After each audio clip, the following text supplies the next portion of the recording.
민수기 16장 36절에서 50절입니다.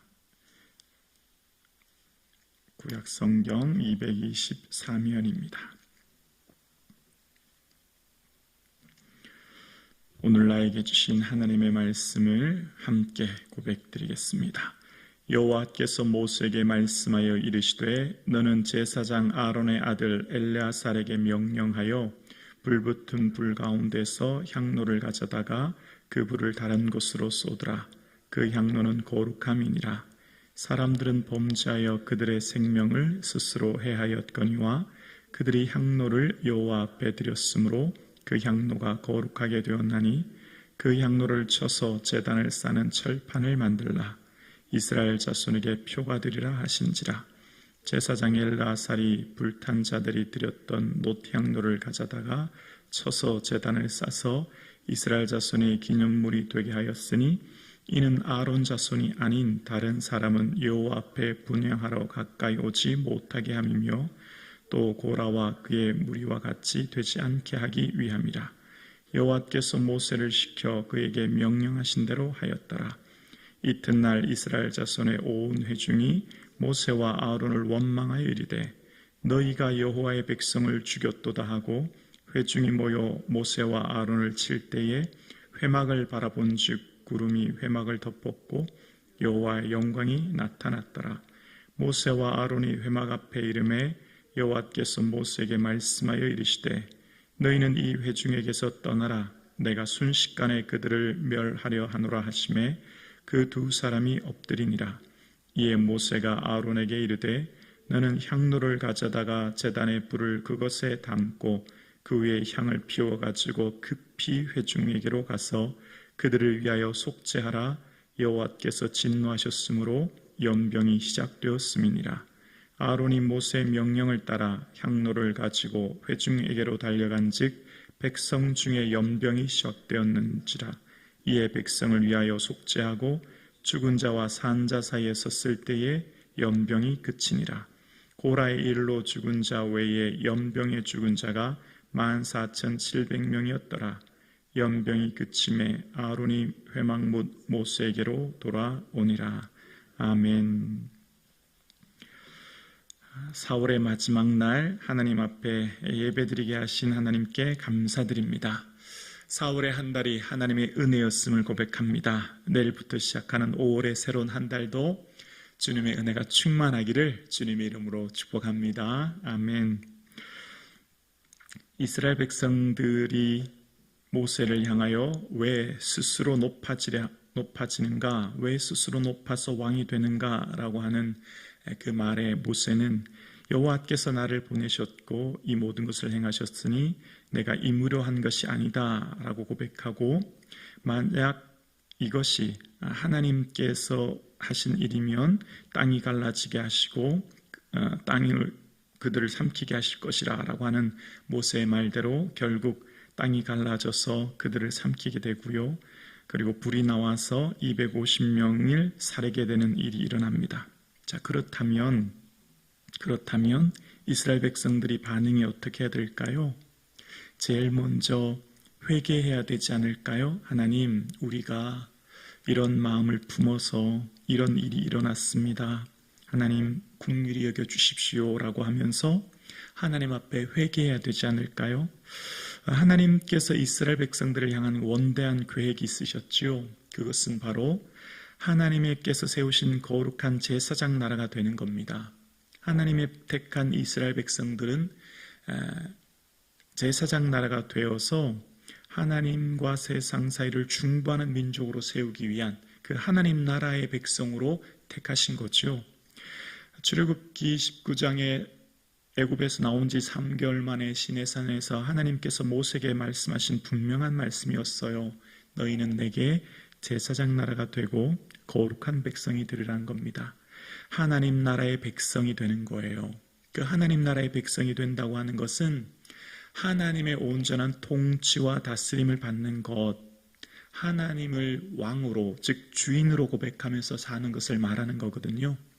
그래서 하나님께서 너희가 내 언약을 지키면 너희가 모든 민족 중에서 내 소유가 된다고 말씀하신 거거든요. 우리의 모든 소유가 주의 것입니다. 우리의 왕은 하나님이십니다. 우리의 모든 주인은 하나님이십니다라고 하는 그 고백, 그것이 이스라엘 백성들에게 있어야 되는 거거든요. 신구약을 통틀어서 말씀하시는 핵심 주제가 바로 하나님 나라입니다. 그 하나님 나라의 백성으로서 하나님께서 통치하고 다스리는 백성으로 살기를 원하시고요. 저와 여러분의 삶도 마찬가지입니다. 지금 우리의 삶 가운데서도 하나님께서는 우리의 모든 삶에 하나님이 우리의 삶의 주인 되심을 고백하는 삶, 그리고 내 모든 삶의 소유가 주의 것임을 고백하는 삶을 우리에게 원하시거든요. 근데 이스라엘 백성들의 삶에 그 가데스 바네아에서 불평하고 원망하고, 그래서 하나님께서 또 진노하시고, 또 이 광야의 시간 동안 고라의 일당으로 인해서 진노하시는 사건 통해서 이스라엘 백성들이 회개하지 못하는 이유는 뭘까요? 그들의 삶의 주인이 나 스스로가 되었기 때문입니다. 하나님 앞에서 돌이키지 못하는 것, 회개치 못하는 이스라엘 백성들의 안타까운 것은 그들의 삶의 주인이 하나님이신 것을 인정하지 못하는 것이었음을 보게 돼요. 그래서 광야의 시간이 굉장히 긴 이유가 바로 여기 있다 생각합니다. 왜 이렇게 광야가 길까요? 그것은 이스라엘 백성들이 광야의 시간 동안 우리의 삶의 주인은 하나님이심을 고백하며 왕되심을 고백하지 못하는, 자기 자신의 인생의 주인이 되는, 그래서 원망하고 불평하는, 그래서 회개치 못하는 이스라엘 백성들의 삶인 것을 보게 되죠. 여러분, 민수기를 보면 민수기의 1장부터 지금 이 바로 앞장 거의 15장까지는 거의 대부분 광야를 출발하기 전 준비 상황을 길게 말씀하신 거거든요. 한 1년 2개월에 걸쳐서 성막을 어떻게 만들 것인지, 또 성막을 이렇게 세워야 되고, 또 광야에서 행진할 때는 어떤 식으로 행진해야 될 것인지, 또 어떤 식으로 레위인들이 성막을 운반해야 될 것을 자세히 말씀하셨잖아요.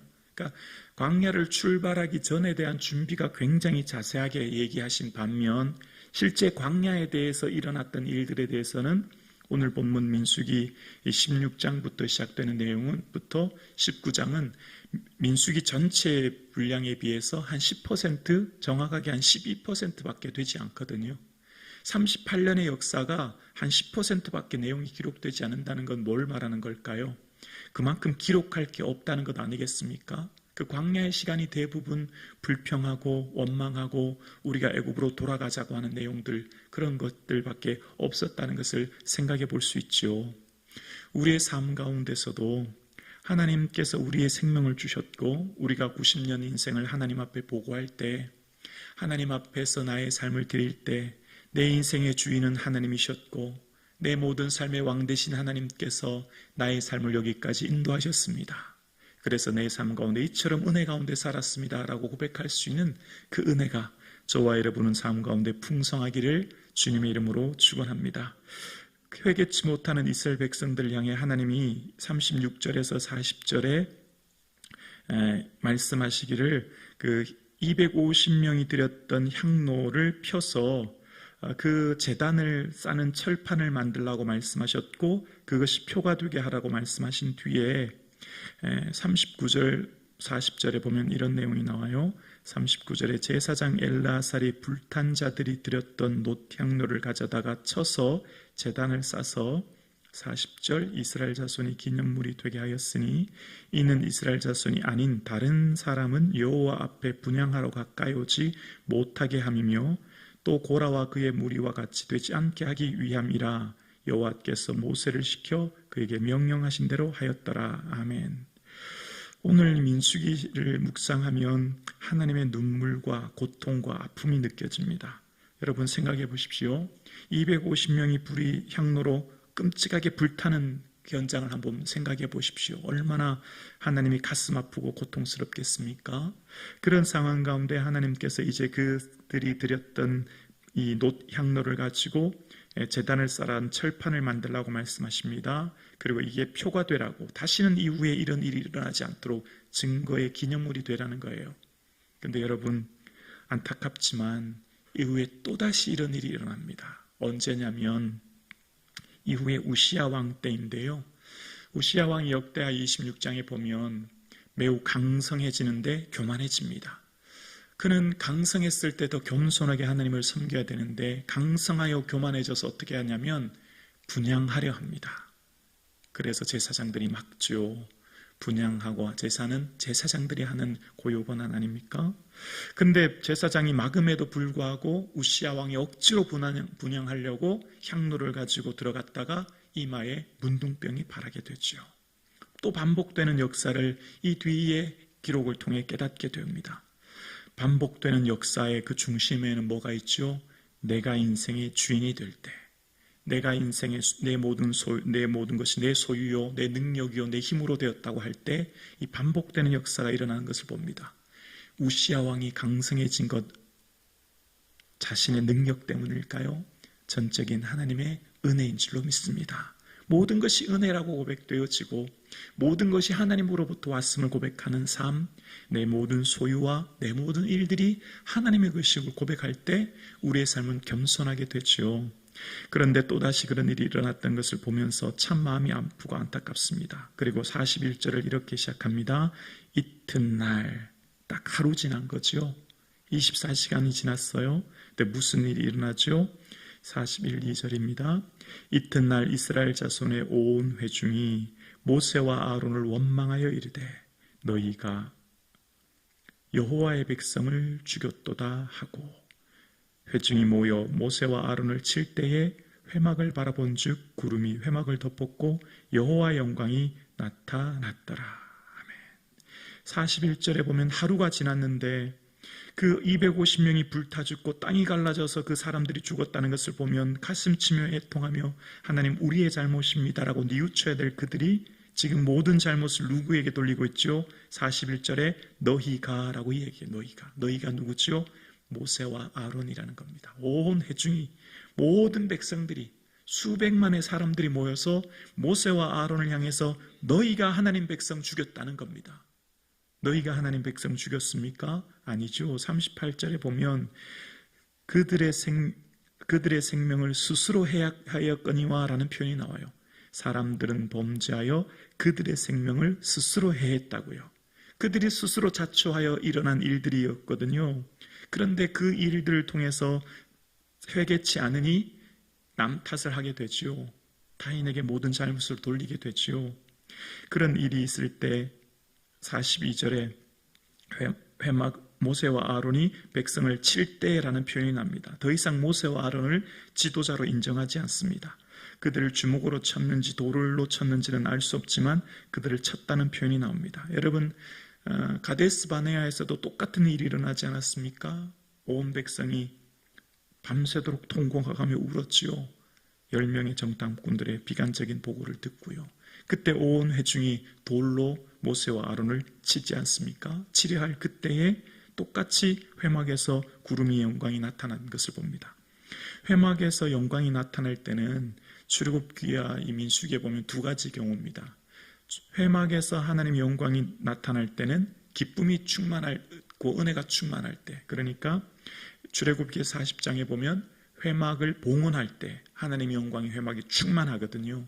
그 기쁨과 은혜가 충만할 때에 회막의 영광이 충만한데 반대가 있지요. 바로 슬플 때, 하나님 진노가 임할 때 회막의 구름이 영광이 나타났다는 것을 봅니다. 이전 14장에도 보면 가데스 바네아에서 이스라엘 백성들이 모세와 아론을 돌로 칠 때 영광이 나타나지 않습니까? 참 안타까운 일입니다. 자, 그때 하나님이 뭐라고 말씀하시냐면 모세에게 이렇게 말씀하세요. 45절 우리 함께 읽어볼까요? 시작. 너희는 이 회중에게서 떠나라. 내가 순식간에 그들을 멸하려 하노라 하심에 그 두 사람이 엎드리니라. 그 두 사람이 엎드리니라. 여기 밑줄을 그으면 좋을 것 같아요. 자, 지금 모세와 아론을 칠 때에 하나님의 영광이 나타났어요. 그리고 하나님이 너무 속상하시고 화가 나셔서 이제 그들에게서 떠나라는 거예요. 그리고 어떻게 하신다고요? 순식간에 그들을 다 멸하시겠다고 말씀하신 거예요. 하나님께서 그 온 백성을 그냥 순식간에 다 진멸해 버리시겠다는 거지요. 그런데 그 두 사람이 어떻게 했지요? 엎드리는 거예요. 하나님 앞에 무릎 꿇고 엎드려요. 이 엎드린다는 표현을 보면 이 모세와 아론이 하나님 앞에 중보하는 모습인 것을 알게 되는데요. 여러분, 앞장 16장 21절과 22절에도 똑같은 내용이 한 번 더 나오는데 21절과 22절에 보면 16장 21절입니다. 너희는 이 회중에게서 떠나라. 내가 순식간에 그들을 멸하려 하노라. 22절에 그 두 사람이 엎드려 어떻게 했지요? 이르되 하나님이여 모든 육체의 생명이 하나님이여 육체의 생명의 하나님이여 한 사람이 범죄하였건을 온 회중에게 진노하시나이까. 중보하는 모세와 아론을 봅니다. 어떻게 해요? 엎드려서 하나님의 은혜를 구하는 모세와 아론을 봅니다. 그러니까 엎드린다고 하는 것은 하나님 앞에 중보하며 기도하는 모습인 것을 보게 되지요. 사람을 살리는 지도자, 그들을 비난하고 그들을 지도자로 인정하지 않고 심지어 돌로 치려 할지라도 하나님께서 이 백성을 살려주시기를 중보하며 기도하는 중보자, 그게 지도자이지요. 여러분, 이전에도 기억나시죠? 아론이 금송아지 사건 때도 하나님 기록하신 생명책에서 내 이름을 지워주옵소서, 그렇게 기도했던 모세. 백성의 지도자는 민족을 살리는 사람, 민족을 품고 하나님 앞에 간구하는 사람인 것을 알게 됩니다. 오늘 예배하는 저와 여러분, 하나님께서 여러분을, 저를 이 시대를 중보하는 제사장으로 삼으셨습니다. 여러분을 여러분의 가정과 직장과 삶의 자리로 보내신 이유는 여러분을 통해 그 사람들을 살리라고, 여러분을 통해 그들을 품고 눈물로 기도하여 그들을 향해 거룩한 손을 들어 중보하라고, 비록 여러분을 향해 돌로 치려 할지라도, 여러분을 향해 비난할지라도, 여러분이 어떤 아픔을 겪을지라도 그들을 품고 눈물로 기도하여 하나님 앞에 엎드리는, 그래서 그 죽어가는 영혼들을 살리는 저와 여러분 되기를 주의 이름으로 축원합니다. 하나님께서 참 특이한 게 있어요. 여러분, 늘 하나님께서는 지금까지 출애굽기와 민수기를 보면 공통점이 있어요. 내가 다 진멸할 거다, 떠나라, 내가 다 진멸할 거야, 이러시면서 막 대노하시다가 하나님 앞에 엎드려서 중보하면 하나님 다 용서해 주시고 사해 주신 하나님 보게 됩니다. 하나님 언제나 그 진노하시다가도 모세가 하나님 앞에 엎드리거나 하나님 앞에 국류를 구하면 하나님 돌이키시고 은혜를 베풀어 주시는 것을 보게 돼요.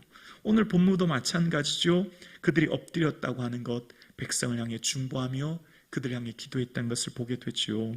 그러니까 이후에 46절 7절입니다. 이에 모세가 아론에게 이르되 너는 향로를 가져다가 제단의 불을 그것에 담고 그 위에 향을 피워가지고 급히 회중에게로 가서 그들을 위하여 속죄하라. 여호와께서 진노하셨으므로 연병이 시작되었습니다. 아론이 모세의 명령을 따라 향로를 가지고 회중에게로 달려간즉 백성 중에 연병이 시작되었는지라. 이에 백성을 위하여 속죄하고 48절이요 죽은 자와 산 자 사이에 섰을 때 연병이 그치니라. 아멘. 아론의 중보의 사역, 속죄의 사역, 대제사장만이 하나님 앞에 드리는 이 속죄의 사역을 통해 백성을 위해 속죄하고 라고 하는 표현이 47절에 나오지요. 그 속죄할 때에 산자와 죽은 자 사이에 섰을 때 생각해 보십시오. 예를 들어 한쪽 편은 죽은 자의 시체가 무수히 쓰러져 있습니다. 연병 때문에, 그 전염병 때문에 수많은 사람이 시체가 막 죽은 시체가 쓰러져 있어요. 그리고 그 시체의 죽음이 막 퍼져가는 그 순간에 산자 사이에 아론이 서 있습니다. 향로를 가지고 서 있습니다. 그때 그 속죄를 통해서 그 모든 연병이 그쳤다, 멈췄다는 겁니다. 그쳤다는 거예요. 놀라운 은혜지요. 바로 이 아론의 속죄의 사역을 통해서 더 이상 죽음이 멈춰지는 역사가 있었다는 것을 오늘 본문이 이야기합니다. 산자와 죽은 자 사이에 섰을 때 연병이 멈춰지는 그 은혜가 있음을 이야기합니다. 예수님의 그 대속의 은혜로 우리가 구속 얻었음을 오늘 본문이 또한 얘기하는 것이고, 우리가 하나님의 거룩한 백성으로서 제사장으로 삼으신 저와 여러분의 삶이 선 그 자리가 죽음이 멈춰지는 자리, 절망이 멈춰지는 자리, 고통이 멈춰지는 자리, 슬픔이 멈춰지는 자리로 변화될 줄로 믿습니다. 우리가 하나님의 거룩한 제사장이 되었으니 우리의 그 속죄 사역을 통해서 하나님 앞에 거룩한 손을 들어 기도할 때 주께서 우리의 기도를 들어주시사 우리가 속한 그 공동체 모든 죽음이 멈춰지는 은혜가 우리를 통해 있게 될 줄로 믿습니다. 그 힘은 나의 힘이 아니라 예수 보혈의 능력이요 예수 그리스도의 은혜임을 우리는 믿고 오늘도 우리의 삶의 자리가 하나님 은혜가 넘치는 생명의 자리가 될 줄로 우리는 믿습니다.